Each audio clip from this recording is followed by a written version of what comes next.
अजब कुमारी। आहा, मुझे उनका एक पद स्मृति में नहीं है, मैं सुना दूं तो कईयों के तो नेत्र सजल हो जाएंगे।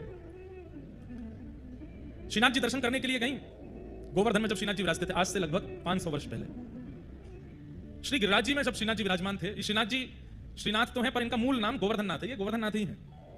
और श्री यशोदा जी के हृदय के लाला हैं।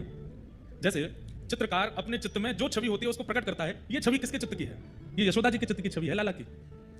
कथा ऐसी है कि जब ठाकुर जी ने गिरिराज जी धारण किए तो सब ब्रजवासी ठाकुर जी को टकटकी लगा करके देख रहे, लाला तेने अपनी नेक्सी सी उंगलिया पे इतना बड़ा पर्वत उठा लियो।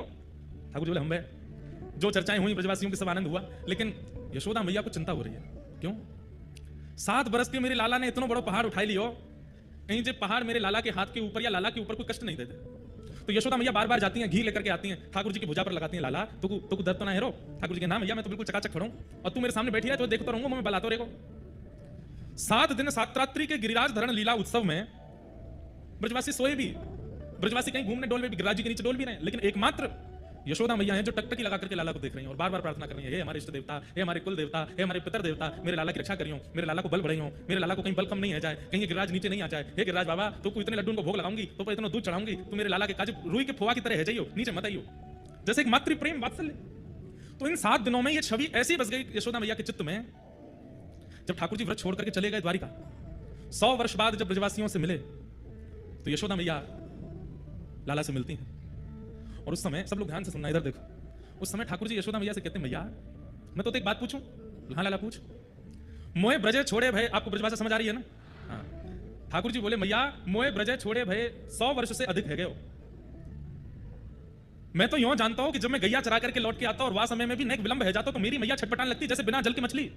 मैं कभी कभी यूं सोचो करता हूं मैया कि ज्यादा ना मैं ब्रज छोड़ के जाऊंगा, मेरी यशोदा के तो प्राण निकल जाएंगे, क्योंकि मोए देखे बिना, मोए अपने आंखन के आगे अनुभव किए बिना तो मैया ऐसी है जाए, मैं अगर चलो गया दूर तो मैया को कहा हाल होएगा। लेकिन मैया 100 बरस बीत गए बिना मोए देखे, तू अभी तक जीवित है। मैया ठाकुर जी करें, भगवान करें, तू तो 1000 वर्ष जीवे, लेकिन मैया मुझको आज नेक संशय है रहे है कि कन्हैया तो इतना प्रेम करवे वाली मैया 100 वर्ष कैसे रह ली मेरे बिना। यशोदा मैया के नेत्र सजल हो गए और यशोदा मैया बोली, लाला मैंने सुनी है तू भगवान है। ठाकुर जी बोले, ना मैया सबके काजे हूं, तेरे काजे तो ना हूं। बोले, अगर तू भगवान है तो हृदय में देखनो आवे, हृदय में झांकनो आवे, कौन के हृदय में कहा चल रहा हो तो पता होगी। बोले, हाँ मेरे हृदय में झांक के देख, तो कुछ दिखेगा। जैसे ही ठाकुर जी ने यशोदा जी के हृदय में देखा तो यही छवि यशोदा मैया के चित्त में खड़ी। मैया बोली, लाला प्राण तो मेरे वही समय निकल गए होते, ज्यादा ना तू व्रत छोड़ के गए हो, लेकिन तेरा ये निगोरा रूप मेरे चित्त में बैठो है। मैं जब जब प्राण त्याग के काजे जाऊं तब तब मुझको ऐसा गिरधर स्वरूप दिखाई दे, या स्वरूप के कारण मेरे प्राण बचे हुए हैं, तू या स्वरूप को मेरे चित्त से निकाल दे, मैं भी प्राण त्याग दूंगी। लाला तू तनते तो चलो गए हो, लेकिन मेरे मन में ऐसा बैठ गए हो या स्वरूप के कारण मेरे चित्त में प्राण बचे। ठाकुर जी ने मैया को अंक में भर लिया और यशोदा मैया के उस चित्त के स्वरूप को ठाकुर